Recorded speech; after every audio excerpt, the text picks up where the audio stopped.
Hello students, welcome to the channel accounts expertise. इसमें हम अपने 12th के सिलेबस को कवर करेंगे।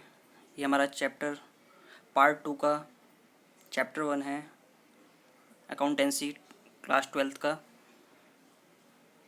हमारा जो चैप्टर होगा स्टार्ट वो होगा अकाउंटिंग फॉर शेयर कैपिटल,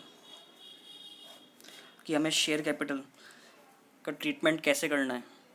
पहले इसके कंसेप्ट पढ़ेंगे, पहले कंसेप्ट की क्लियरिटी, फिर उसके बाद कैसे हम शेयर कैपिटल का ट्रीटमेंट करते हैं अपनी बुक्स ऑफ अकाउंट्स में, उसके बारे में पढ़ेंगे। तो सबसे पहले हमें एक दो सेशंस में क्या करना होगा, अपने जो इससे रिलेटेड जो कंसेप्ट है उसको हमें क्लियर करना होगा। सबसे पहली बात कि हम जो शेयर कैपिटल वर्ड यूज़ करते हैं एक्चुअल में वो किस में यूज़ होती है। ठीक है, शेयर कैपिटल मतलब एक कैपिटल जो शेयर होल्डर्स के द्वारा इकट्ठी की गई है, जो कंपनी के शेयर होल्डर्स हैं। ठीक है, तो स्टार्ट करते हैं। What do you mean by a company. पहले हमें कंपनी को जानने की ज़रूरत है कि कंपनी क्या होती है। A company is a person. Person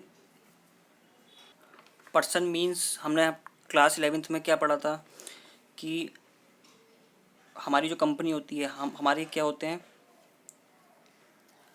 कई प्रकार के हमारी एंटिटीज़ होती हैं। ठीक है, उसमें क्या होता है, एक इंडिविजुअल सोल प्रोप्राइटरशिप होती है, दूसरी पार्टनरशिप होती है, HUF होता है, फिर कंपनी होती है, बॉडी ऑफ इंडिविजुअल होती है।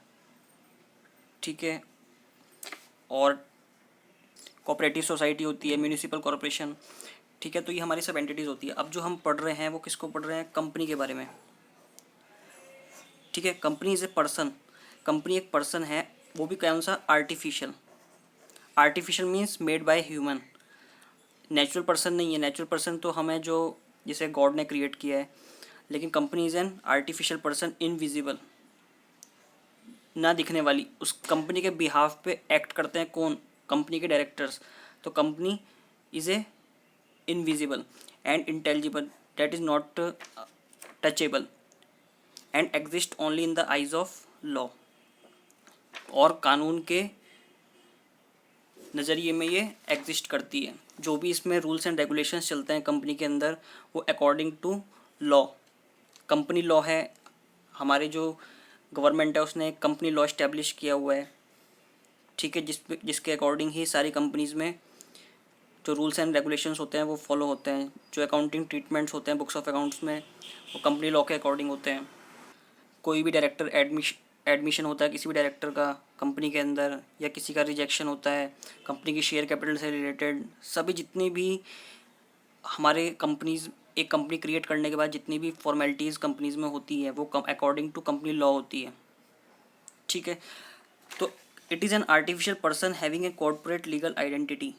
Legal corporate legal entity distinct from its members. हमने क्या पढ़ा था बिजनेस लीगल कॉन्सेप्ट में, बिजनेस एंटिटी कॉन्सेप्ट में, जब क्लास 11th में थे, कि business is the separate from its owners. जो बिजनेस होता है वो अपने ओनर्स से बिल्कुल सेपरेट होता है। जिस जिस इन ये दोनों क्या होते हैं, बिल्कुल एक दूसरे से डिस्टिंक्ट होते हैं। हम कंपनी को अलग ट्रीट करते हैं, बिजनेस को, और उसके जो ओनर हैं उसको अलग तरह से ट्रीट करते हैं। अगर ओनर भी कोई कंपनी को लोन देता है तो हम क्या सोचते हैं, कंपनी ने लोन लिया है, भले ही वो ओनर से लिया है।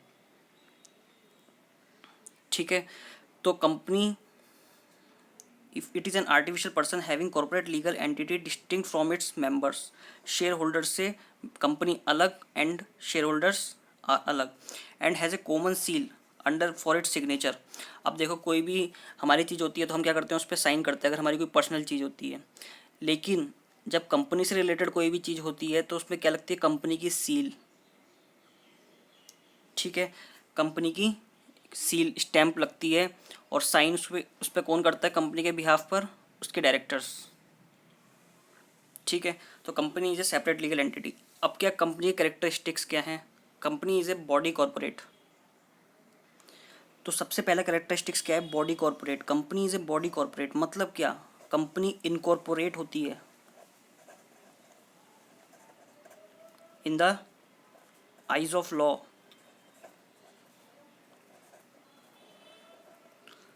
ठीक है, जो लॉ हमारे चल रहे हैं prevailing law, company law, company law के अंडर कंपनी रजिस्टर्ड होती है किस, कहाँ पे, आरओसी में। ठीक है, आरओसी क्या करता है, कंपनी को सर्टिफिकेट देता है date this company is now incorporated on this day. ठीक है, आप एमसीए की साइट पे जाकर भी उसको देख सकते हैं कि कोई कंपनी को आप सर्च करेंगे तो उसमें आपको दिखाई देगा कि कंपनी कब इनकॉर्पोरेट हुई है, उसके डायरेक्टर्स कौन हैं, कब डायरेक्टर्स का एडमिशन हुआ है, कब डायरेक्टर्स कंपनी से हटाए गए हैं। तो कंपनी क्या है, एक बॉडी कॉर्पोरेट, मतलब इसको according to the laws, company law के अकॉर्डिंग इसको इनकॉर्पोरेट किया जाता है। ठीक है, किसके द्वारा, ROC, registrar of companies. ROC एक ऐसी बॉडी है जो कंपनी के सभी जो भी उसमें कंपनी में जो भी गतिविधि चलती हैं, जो भी चेंजेस होते हैं, या जो भी स्टार्टिंग से लेकर एंड तक जो भी चीज़ चलती है कंपनी में, वो कहाँ पे रिकॉर्ड होता है सारा, आरओसी के पास। आरओसी के पास कंपनी की एनुअल रिटर्न जमा होती है।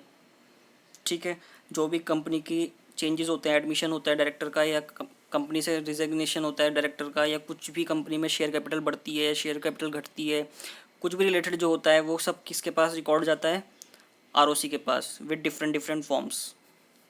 फिर है second, separate legal entity. Company is a separate legal entity. हमने 11th में ये कंसेप्ट पढ़ा है कि business is a separate from its owner. ये अपने शेयर होल्डर से और डायरेक्टर्स से क्या होती है, बिल्कुल सेपरेट होती है। लेकिन इसके बिहाफ पे कौन वर्क करता है, अब कंपनी तो एक कोई वैसी ह्यूमन बीइंग तो है नहीं कि वो कुछ बोल पाएगी, कुछ कर पाएगी, तो उसके बिहाफ पे कौन करता है, कंपनी के डायरेक्टर्स करते हैं। ठीक है, तो सेपरेट लीगल एंटिटी है, अपने कुछ भी कॉन्ट्रैक्ट किसी भी एंटर में करना है तो वो किसके नाम पे होगा, कंपनी के नाम पे। कि ये अब कहीं भी कंपनी इन्वेस्ट करती है तो किसका नाम आएगा, कि इस कंपनी की इन्वेस्टमेंट दूसरी कंपनी में हुई है। ठीक है, तो सेपरेट लीगल एंटिटी है, और इसके नाम पर ही बैंक अकाउंट हमारा खुलता है, कंपनी के नाम पर ही। ठीक है, जब कंपनी इनकॉर्पोरेट हो जाती है तो फिर किसी भी बैंक अकाउंट में किसके नाम से खुलता है, कंपनी के नाम से बैंक अकाउंट खुलता है। थर्ड है लिमिटेड। ये हमारा कोई भी कॉन्ट्रैक्ट एंटर करना होता है या कोई बैंक अकाउंट खोलना है, कुछ भी कंपनी से रिलेटेड जो भी चीज़ होती है वो किसके नेम पे होगी, कंपनी के नेम पर। Limited liability. लिमिटेड लाइबिलिटी में क्या, लिमिटेड लाइबिलिटी का मतलब है कभी भी, जैसे ये कंपनी है, ठीक है, कंपनी में क्या होते हैं, शेयर्स, और बाकी क्या होते हैं, कंपनी के बहुत सारे शेयर होल्डर्स, बहुत सारे। तो कंपनी के मान लो 1 लाख शेयर्स थे। ठीक है, 1 लाख शेयर्स में किस में बटे हुए हैं, मान लो ये 10,000 शेयर होल्डर्स हैं। ठीक है, तो एक ने कितने ले रखे हैं, कंपनी के 10 शेयर्स, 10 शेयर्स पर ईच शेयर होल्डर, 10 शेयर्स पर शेयर होल्डर। ठीक है, अब 10 शेयर्स पर शेयर होल्डर हैं, और मान लो एक शेयर का दाम कितना है, 20 रुपये। ठीक है, अब मान लो किसी एक शेयर होल्डर ने क्या कर रखा है, कंपनी को 20 रुपये में से 10 रुपये पे कर रखे हैं, कंपनी को केवल 10 रुपये पे कर रखे हैं, और 10 रुपये अभी बचे हुए हैं। ठीक है, ये कंपनी को फ्यूचर में पे करने हैं, जब कंपनी पैसा मंगाएगी शेयर होल्डर से तो ये कंपनी को फ्यूचर में पे करने होंगे, वो शेयर होल्डर्स को पे करने होंगे। ठीक है, अभी कंपनी के पास कितने शेयर के कितना, मैं केवल एक शेयर होल्डर का एग्जांपल ले रहा हूँ अभी, कि एक शेयर होल्डर ने 10 रुपये रहते हैं। अब एक जने ने कितने लिए हुए हैं, 10 शेयर्स, और 10 रुपये कंपनी के पास आए हुए हैं एक शेयर होल्डर के, तो इंटू 10, 10 ये रुपीज़ आए हुए हैं, और एक जने ने कितने शेयर्स होल्ड कर रखे हैं, 10 शेयर्स होल्ड कर रखे हैं, तो एक जने से अभी कितने रुपए आए हुए हैं कंपनी के पास, 100 रुपये। ठीक है, और जो नहीं आए हुए हैं वो कितने हैं, अभी जो शेयर होल्डर्स की जेब में ही है, 10 इंटू 10, क्योंकि 10 शेयर होल्डर्स शेयर्स होल्ड कर रखे हैं और 10 रुपये अभी कंपनी को नहीं दिए। तो 100 रुपये शेयर होल्डर्स के पास ही हैं अभी और 100 रुपये कंपनी के पास हैं। तो जब अगर मान लो लेट सपोज कंपनी अगर फ्यूचर में इसका वाइंड अप होता है, कंपनी बंद होती है, ठीक है, या कुछ भी और प्रॉब्लम होती है, तो जो शेयर होल्डर्स हैं उनकी लायबिलिटी कितनी होगी कंपनी को पे करने की। एक शेयर होल्डर की बात करके चलें तो एक शेयर होल्डर की केवल कितनी लायबिलिटी होगी, 100 रुपीज़। 100 रुपये तो वो ऑलरेडी दे चुका है। अब जब कंपनी की वाइंड अप हो रही है तो उस कंपनी उससे मैक्सिमम कितना ले सकती है, 100 रुपीज़ और ले सकती है वाइंड अप के दौरान, ठीक है। तो वाइंड अप तो कंपनी का कहने का मतलब क्या है, लिमिटेड लायबिलिटी। जो शेयर होल्डर्स है उनकी लायबिलिटी क्या है, लिमिटेड है, इससे ज़्यादा वो पे नहीं करेंगे, क्योंकि उन्होंने कंपनी के शेयर्स कितने पे खरीदे हुए थे, 10 रुपये।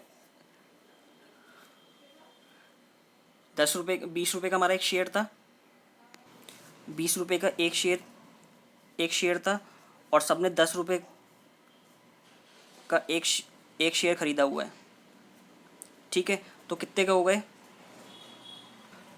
सॉरी 20 रुपये का एक शेयर था और 10 शेयर्स खरीदे हुए हैं, 10 शेयर्स खरीदे हुए हैं। तो हर एक को इन टोटल कंपनी को कितने रुपए देने थे, 200 रुपये एक शेयर होल्डर को, टोटल बाय 1 शेयर होल्डर। 200 रुपये देने थे, 100 रुपये वो पहले ही दे चुके हैं जब कॉल मंगाई कंपनी ने, ठीक है। लेकिन अभी 100 रुपये तो कंपनी के शेयर होल्डर के पास ही हैं, तो 100 रुपये कंपनी कब मंगाएगी।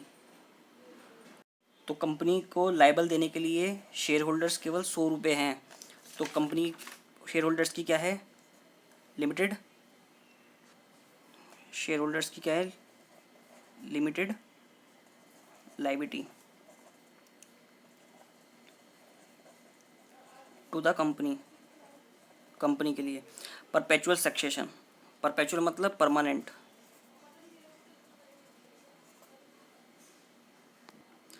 परपेचुअल मतलब सक्सेशन, परपेचुअल मतलब परमानेंट सक्सेशन, मतलब कि ये हमेशा आगे बढ़ती रहेगी। इसके डायरेक्टर्स चाहे चेंज हों, चाहे मेंबर्स घटे बढ़ें, चाहे शेयर होल्डर्स घटे बढ़ें, चाहे डायरेक्टर्स घटे बढ़ें, या किसी की डेथ हो जाए, कुछ भी चेंज हो जाए, लेकिन कंपनी की एग्जिस्टेंस क्या रहती है, हमेशा आगे तक कंटिन्यू रहती है।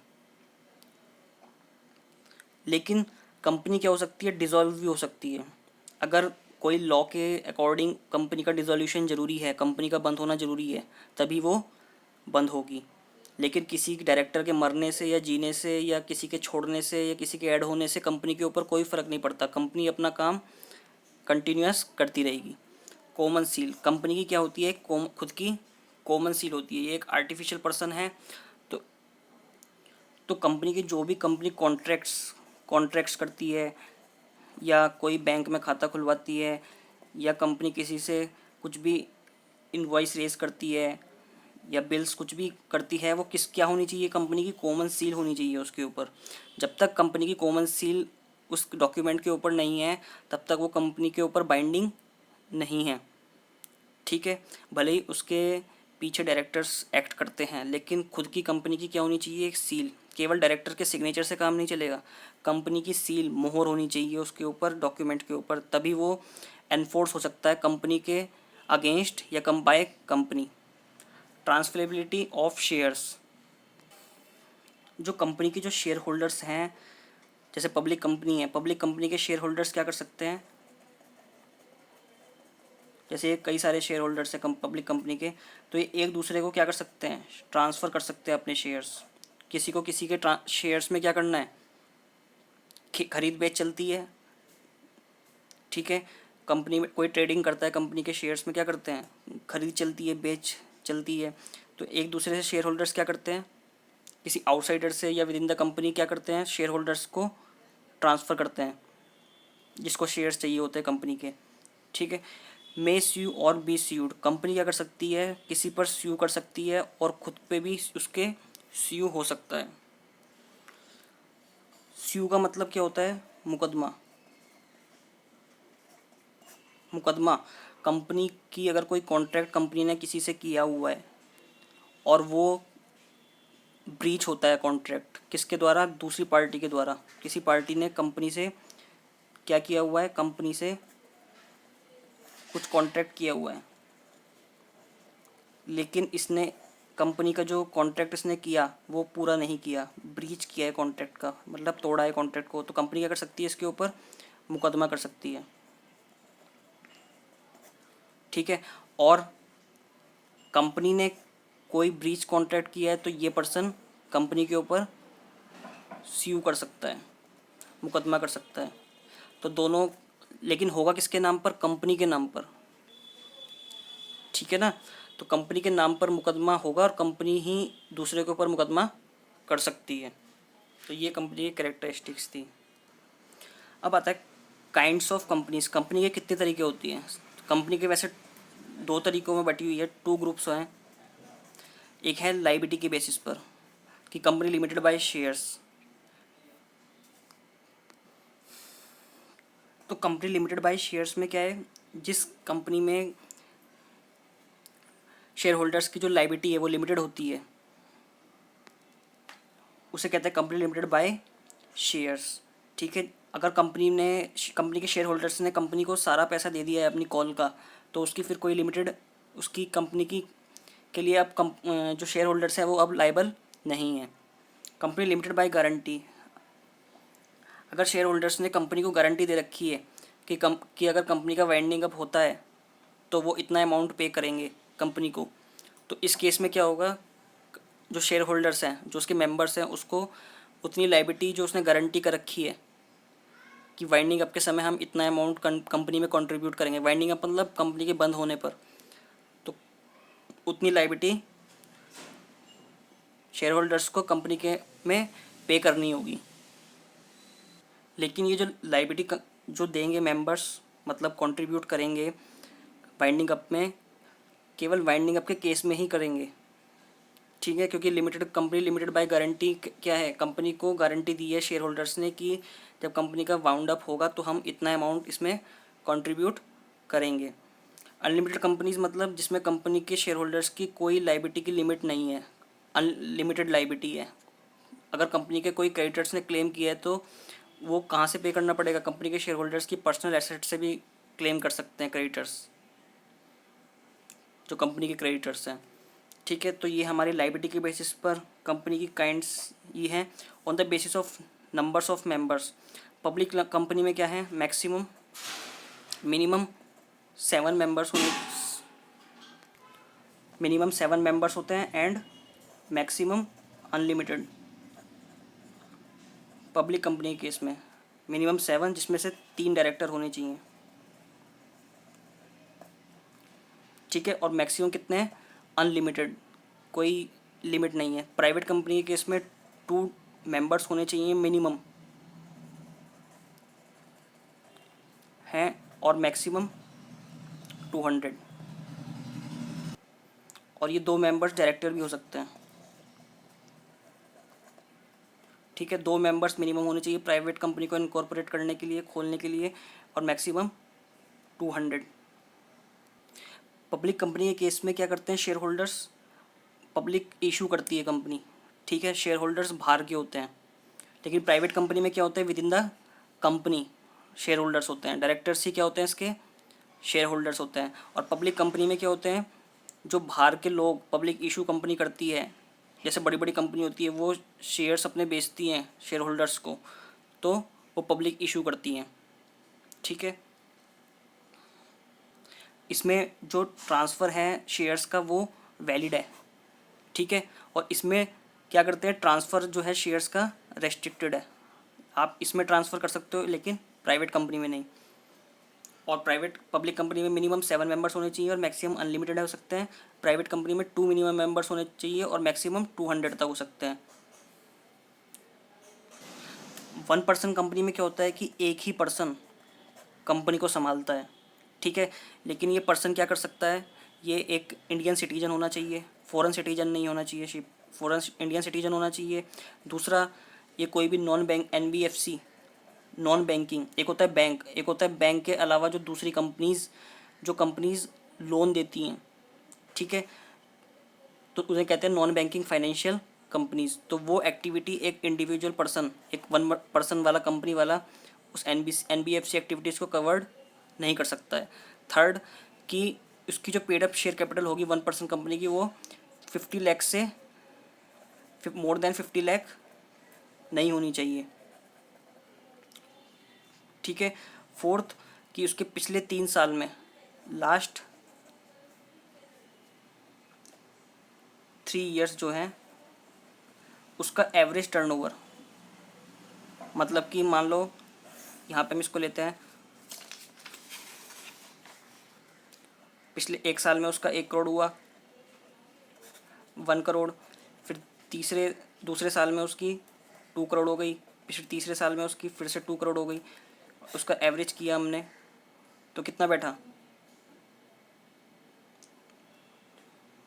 5, तो ये 1 पॉइंट कुछ बैठ रहा है, तो 2 करोड़ से ऊपर नहीं बैठ रहा, तो ये कंपनी वैलिड हो जाएगी फिर 1% कंपनी। अगर ये 2 करोड़ से ऊपर बैठ रहा होता तो फिर ये 1% कंपनी का क्राइटेरिया इसके ऊपर एप्लीकेबल नहीं होता, क्योंकि पिछले 3 साल की जो टर्नओवर है वो 2 करोड़ से, तो पिछले साल की 3 करोड़, पिछले साल 3 साल की जो टर्नओवर है वो उसका एवरेज करने पर 2 करोड़ से ज़्यादा नहीं होनी चाहिए टर्नओवर। ठीक है, वरना फिर वो 1% कंपनी नहीं कहलाएगी। Share capital of a company, a company being an artificial person, एक आर्टिफिशियल पर्सन है, can not generate its own capital which has necessarily to be collected from the several persons. एक पर्सन क्या है, एक company क्या है, एक artificial person, तो उसको क्या करना पड़ता है, अपना जो फंड है कंपनी को चलाने के लिए वो किससे लेना पड़ता है, दूसरे पर्सन से। तो उसको पर्सन को क्या कहते हैं हम, share holders. Company share holder से क्या लेती है, पैसा लेती है। ठीक है, जिससे फिर कंपनी का सारा डे टू डे एक्टिविटीज़ चलती है, and the amount contributed bye them is called share capital. ठीक है, और जो अमाउंट शेयर होल्डर्स कंट्रीब्यूट करते हैं कंपनी में उसको क्या कहते हैं हम, शेयर कैपिटल। ठीक है, अब ये शेयर कैपिटल कितने सारे शेयर होल्डर्स में डिवाइडेड है। मान लो कंपनी की जो शेयर कैपिटल है वो 1 करोड़ है और इसके शेयर होल्डर्स हैं 10 लैक्स, 10 लैक्स, तो 1 करोड़ डिवाइड बाय 10 लैक्स, तो कितने शेयर होल्डर, कितनी, ये 10 लाख शेयर होल्डर्स हैं। तो कंपनी का हमने क्या निकाल लिया, 1 करोड़ को हम 10 लाख से डिवाइड करेंगे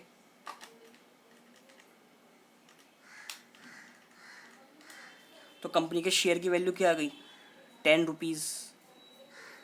ठीक है, मान लो कंपनी की शेयर कैपिटल है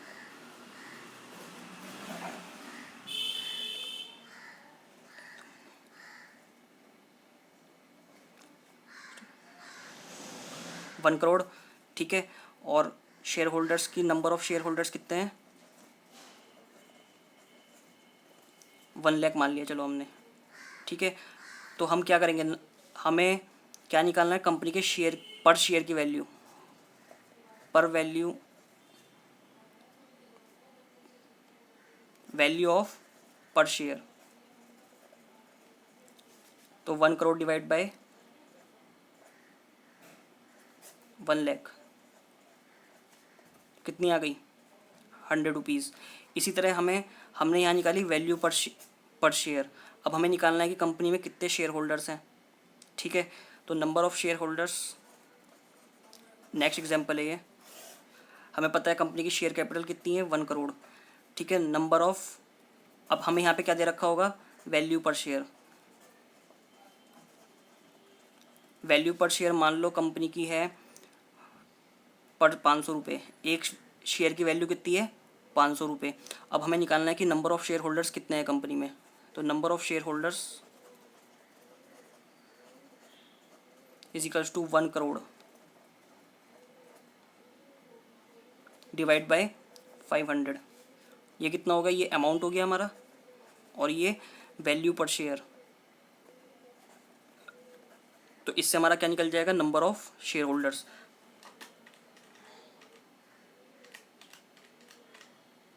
कंपनी में टोटल नंबर कितने हैं शेयर होल्डर्स के, 20,000। ठीक है, 20,000 शेयर होल्डर्स के पास, ये कितने, 20,000 शेयर होल्डर्स, 20,000 शेयर होल्डर के पास एक शेयर कितने का है, 500 रुपये का। ठीक है, तो 500 इंटू 20,000 कितनी हो जाएगी कैपिटल टोटल कंपनी की, 1 करोड़।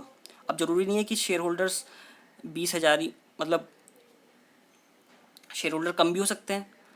ठीक है, लेकिन 5, ये क्या है, एक शेयर होल्डर के पास भी कई सारे शेयर्स हो सकते हैं। ठीक है, लेकिन हम अपनी क्या निकाल रहे हैं, नंबरिंग निकाल रहे हैं कि एक्चुअल में कंपनी में एस्टिमेट हम कितने शेयर होल्डर्स हैं। ठीक है, तो एक शेयर होल्डर के पास भी कई सारे शेयर हो सकते हैं। अब आता है कैटेगराइज्ड ऑफ शेयर कैपिटल। एक होती है हमारी ऑथराइज शेयर कैपिटल, एक होती है इशूड, फिर subscribed, called up, paid up, uncalled and reserve capital. Authorise share capital क्या होती है, कंपनी के क्या होता है, एमओए होता है, मेमोरेंडम ऑफ एसोसिएशन। ठीक है, कि कंपनी किस चीज़ में फ्यूचर में डील कर सकती है। और मान लो कंपनी की जो ऑथराइज कैपिटल है, एमओए ने ऑथराइज कर रखा है कि कंपनी केवल 1 लाख तक, 1 करोड़ तक ही कैपिटल इशू कर सकती है, इससे ज़्यादा का इशू नहीं कर सकती। ठीक है, ये लिमिट है। ऑथराइज्ड शेयर कैपिटल मतलब लिमिट, कि 1 करोड़ से ऊपर कंपनी अपने शेयर कैपिटल, अपनी कैपिटल मतलब शेयर्स इशू नहीं कर सकती 1 करोड़ से वैल्यू से ऊपर। दूसरा आता है इशूड। अब इशूड कैपिटल क्या होगा, जो कंपनी इसमें से इशूड कर रही है। जरूरी थोड़ा ना है कंपनी एक बार में ही 1 करोड़ इशू कर देगी। मान लो उसने 50 लाख का इशू किया अभी तक, तो ये क्या हुआ, इशूड कैपिटल। उसने अभी ऑथराइज्ड में से केवल 50 लाख का ही क्या किया, इशू किया, बाकी 50 लाख अभी रिजर्व में रखा हुआ है। ठीक है, अब सब्सक्राइब्ड, तो हमारा ये 50 लाख क्या हो गया, इशूड, जो हमने 1 करोड़ में से 50 लाख इशू किया है पब्लिक को। थर्ड आता है सब्सक्राइब्ड। सब्सक्राइब्ड मतलब अब कंपनी ने, फर्स्ट हो गया हमारा ये, सेकंड एंड थर्ड। सब्सक्राइब मतलब कि जो हमने ये 50 लाख का इशू किया है, या तो कंपनी ने, या तो ये 50 लाख से सब्सक्राइब कैपिटल क्या होगी, या तो ये 50 लाख से ज़्यादा होगी, या 50 लाख से कम होगी, या 50 लाख के बराबर होगी। कि कंपनी से ने जो इशू किया पब्लिक ने, उसको 50 लाख का 50 लाख पूरा सब्सक्राइब कर लिया तो इक्वल हो गई। कंपनी ने 50 लाख का इशू किया लेकिन सब्सक्रिप्शन मिला 60 लाख का, 60 लाख लोगों से पैसा हो गया, रिसीव हो गया सब्सक्रिप्शन के लिए, लेकिन कंपनी ने इशू कितना किया, 50 लाख, तो ओवर सब्सक्रिप्शन क्या होगा, 10 लाख का ओवर सब्सक्रिप्शन हो गया। तो 10 लाख का पैसा क्या करेगी कंपनी, वापस करेगी शेयर होल्डर्स को। ठीक है, और अगर कम क्या हुआ, 50 लाख से कम का रिसीव हुआ है सब्सक्रिप्शन, तो उतने ही number of shares company shareholders को अलॉट कर देगी। ठीक है, तो इक्वल 50 लाख का 50 लाख रिसीव हो गया, वेल एंड गुड। अलॉटमेंट अगर उससे 50 लाख से कम का सब्सक्रिप्शन हुआ तो उतने नंबर ऑफ अलॉटमेंट कर देगी, और अगर 50 लाख से ज़्यादा का ओवर सब्सक्रिप्शन हो गया तो कंपनी को 10 लाख क्या करना होगा, रिफंड करना होगा। फिर फोर्थ आता है कॉल्ड अप कैपिटल। अब मान लो कंपनी ने क्या किया, 50 लाख में से 50 लाख, और ये एक शेयर की वैल्यू 50 लाख क्या थी, कैपिटल थी, और एक शेयर की वैल्यू कितनी थी, 100 रुपीज़। लेकिन कंपनी ने कितना मंगाया, इसमें से केवल 50 रुपीज़ मंगाया। ठीक है, तो हमारे नंबर ऑफ शेयर्स कितने हुए, हम नंबर ऑफ शेयर्स निकाल सकते हैं इसके बेस पर। 50 लाख डिवाइड बाय 100 तो कितना हो गया, 50,000 शेयर्स कंपनी ने इशू किए हुए हैं। और 50,000 शेयर इशू करने पे कंपनी ने 50 रुपये ही मंगाए हैं केवल, तो 50 इंटू 50,000, 5,25, 1 2 3 4 5, केवल 25 लाख रुपये ये भी मंगाए हैं। ठीक है, तो इसे कहते हैं हम कोल्ड अप कैपिटल। ऑथराइज जो फिक्स है, इशूड जो ऑथराइज का पार्ट है उतना ही हमने केवल इशूड किया है। सब्सक्राइब जितना शेयर होल्डर्स ने सब्सक्राइब किया, हमारे 50 लाख को किया या 50 लाख से कम का किया। ठीक है, कॉल्ड अप कि जब हम शेयर्स को अलॉट कर रहे हैं, जब शेयर्स हमने अलॉट कर दिए। यहाँ पे क्या होता है, हम अलॉट कर देते हैं शेयर्स, जब सब्सक्रिप्शन हो जाता है तो अलॉट कर देते हैं। अब शेयर्स अलॉट कर दिए तो अब शेयर्स पे क्या करेगी कंपनी, पैसा मंगाएगी। ठीक है, तो कंपनी ने केवल कितना मंगाया, 50 रुपये मंगाया, जबकि वैल्यू कितनी शेयर्स की, एक वैल्यू 100 रुपीज़। ठीक है, तो 100 में से 50 मंगाया, 50 और कितने शेयर होल्डर्स थे हमने निकाल लिए, 50 लाख डिवाइड बाय 100, तो 50,000 शेयर्स हो गए। 50,000 शेयर्स पे उसने कितने मंगाए, 50 रुपीज़ एक शेयर पे, तो कितने मिल गए, 25 लाख रुपये मिल गए। नेक्स्ट आ गया paid up capital. Paid up capital क्या है कि कंपनी में जो 25 लाख मंगाए उसमें से कितने रिसीव हुए। अब जरूरी थोड़ा है कि सारे शेयर होल्डर्स ही पैसे दे देंगे, कुछ शेयर होल्डर्स ने पैसे नहीं दिए। मान लो जो 50 मंगाए हमने, 50 रुपये, उसमें से 50 इंटू कितने शेयर होल्डर्स थे हमारे, 50,000। ठीक है, 50,000 शेयर होल्डर्स थे। ठीक है, तो 50 में से केवल मान लो 49,000 ने ही पैसा दिया हमको, तो कितना हो गया,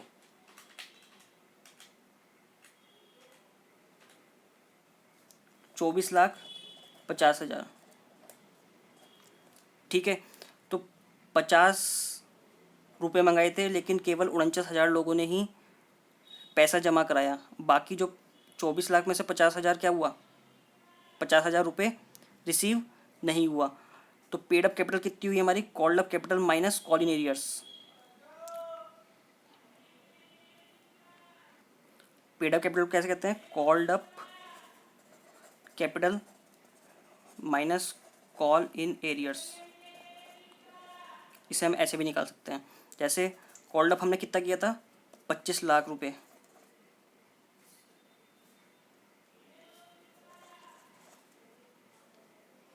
लेकिन माइनस 1,000 लोगों ने 50 रुपये नहीं दिए। कित 49,000 लोगों ने पैसा जमा कराया ना केवल 50 रुपये, लेकिन 1,000 लोगों ने 50 रुपये नहीं दिए। तो कितना हो गया, 50,000 माइनस करेंगे तो रुपीज़ 2,24,50,000। ठीक है, फिर आता है हमारा अनकॉल्ड कैपिटल।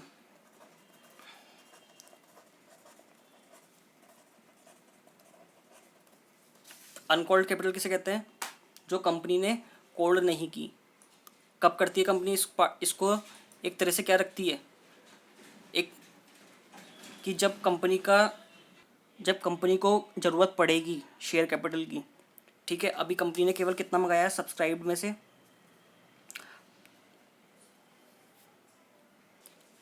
में से केवल कितना मंगाया था, 100 रुपये का शेयर था, 50 मंगाया था। तो बाकी 50 रुपये, 50 इंटू 50,000, 25 लाख रुपये अभी क्या है, अनकॉल्ड कैपिटल में पड़े हुए हैं, जो अभी कंपनी ने नहीं मंगाए हैं।